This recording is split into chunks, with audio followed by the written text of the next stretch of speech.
Olá pessoal, espero que vocês estejam bem. Nesse vídeo de hoje nós iremos responder mais uma questão do livro de Química Inorgânica da Catherine Rosecroft e do Alan Sharp, volume 2, tá? E no caso esse livro aqui, ó, quarta edição e enfim.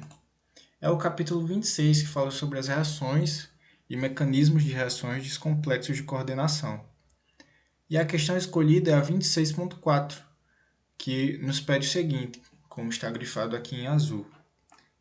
Ele fala assim: sob condições de pseudo-primeira ordem, a variação da constante de velocidade observada com a concentração de piridina para a reação do complexo plano quadrado, no caso desse complexo aí, de ródio, com o ligante COD, que é ciclooctadieno, e o ligante trifenilfosfina, PPH3, no caso, um ligante não, dois ligantes trifenilfosfina, completando a esfera de coordenação quadrado planar, na concentração de 2 vezes 10 a menos 4 mol por decímetro cúbico, a concentração do complexo, né?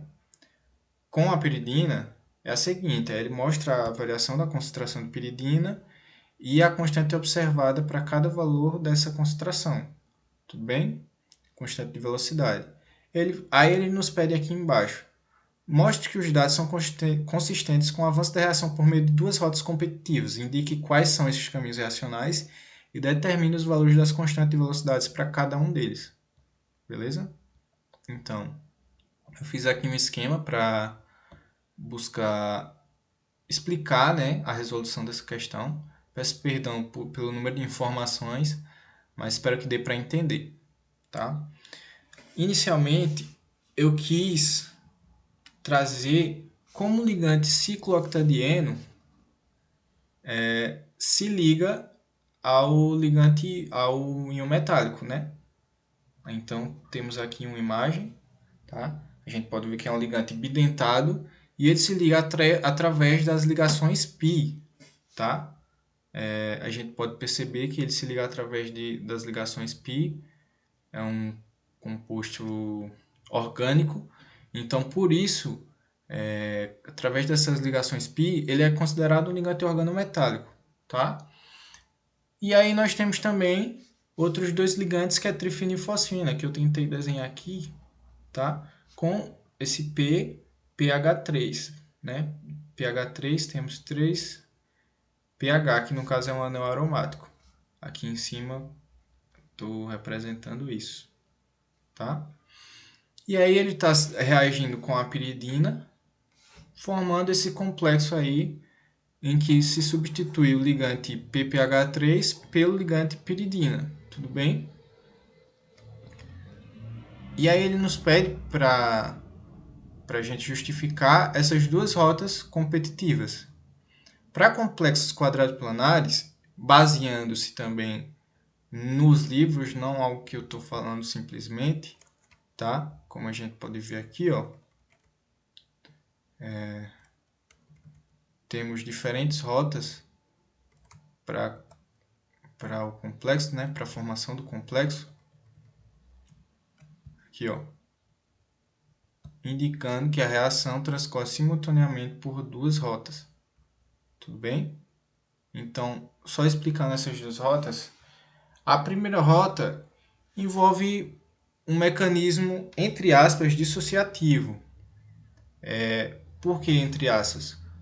Porque na teoria, né, na teoria a gente pode dizer que ele depende apenas da concentração do complexo inicial, tá?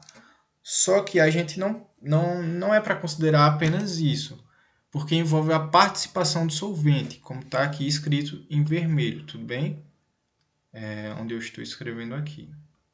Envolve a participação do solvente.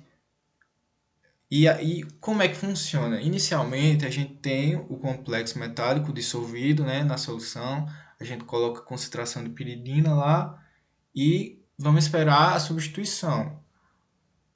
E aí essa rota funciona da seguinte maneira. O ligante de saída, né, o ligante que vai ser substituído, ele é substituído por uma molécula do solvente, antes de ser substituído pelo ligante de entrada, que é a piridina. Ou seja, vamos supor que o complexo seja dissolvido em água. Uma molécula de água vai substituir uma molécula de trifenilfosfina antes da substituição da piridina. A piridina vai substituir essa molécula de água que anteriormente substituiu a trifenilfosfina. Eu espero que tenha dado para entender. Quem vai ser a etapa determinante dessa velocidade? Vai ser a substituição da molécula dissolvente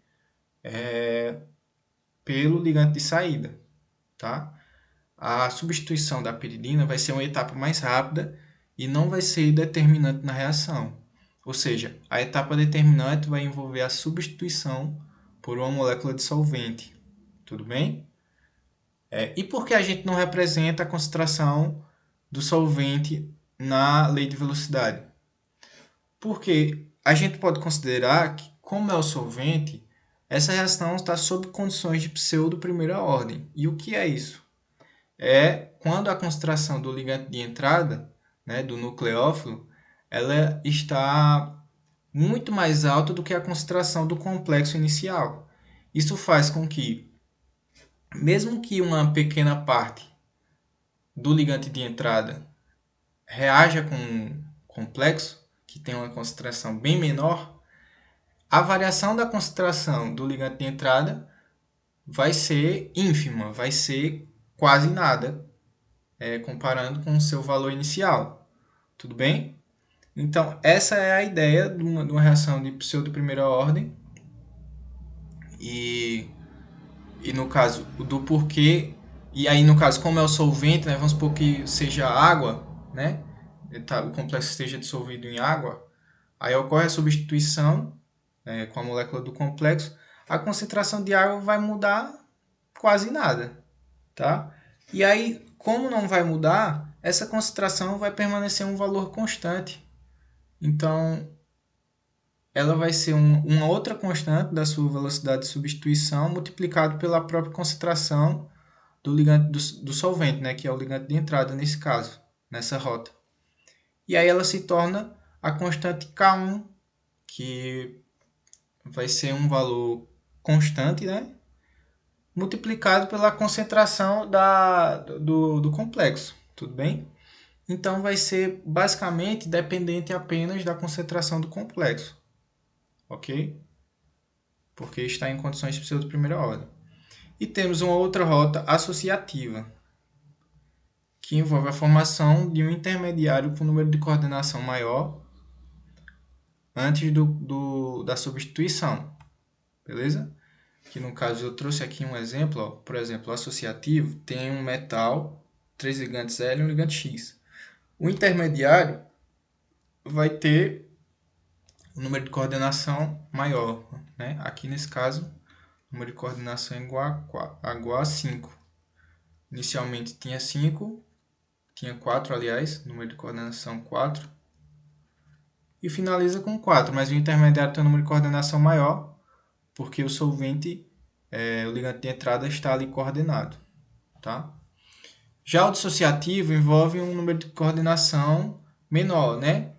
Envolve um intermediário com número de coordenação menor. O ligante de saída sai por si só e o ligante de entrada substitui ele. Mas beleza, foi só para uma revisão, né? Então, a lei de velocidade ela vai depender diretamente da concentração do ligante de entrada, que é a piridina, beleza? A etapa determinante vai ser o ataque da piridina no complexo diretamente, e não do solvente, algo do tipo, como é a outra rota que a gente já falou. Tudo bem? Então, ele fala que a reação está ocorrendo sob condições de pseudo-primeira ordem, ou seja, a concentração de piridina é muito maior que a concentração do complexo. Então, é aquela relação, né? Sua concentração não vai mudar significativamente ao decorrer da reação. Concentração de piridina. E aí, para a gente colocar essa lei de velocidade como dependente das duas rotas faladas anteriormente, somamos, né, a lei de velocidade, a expressão da lei de velocidade para as duas rotas, como a gente pode ver, né? K1 vezes a concentração do complexo, K2 vezes a concentração do complexo vezes a concentração de piridina. A concentração do complexo a gente considera como um fator comum entre as duas expressões, né? Está se repetindo nas duas expressões. E aí a gente repete a concentração do complexo e multiplica pelos dois por K1 mais K2 vezes Y, né? Que resulta na mesma expressão anterior, foi só uma organização. Vezes a concentração de Y, né? Que no caso não é Y, é PY, piridina, beleza?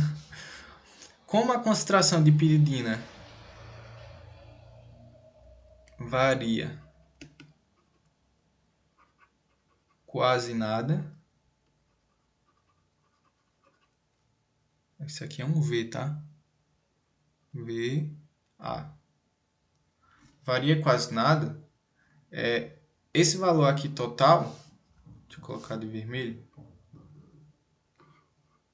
Esse valor aqui total vai ser uma constante, que a gente chama de constante observada, constante de velocidade observada, que é a que a gente observa experimentalmente. Beleza? E aí nós temos essa relação, né? Constante de velocidade observada é igual K1 mais K2 vezes Y. Isso aqui dá uma expressão do primeiro grau, né?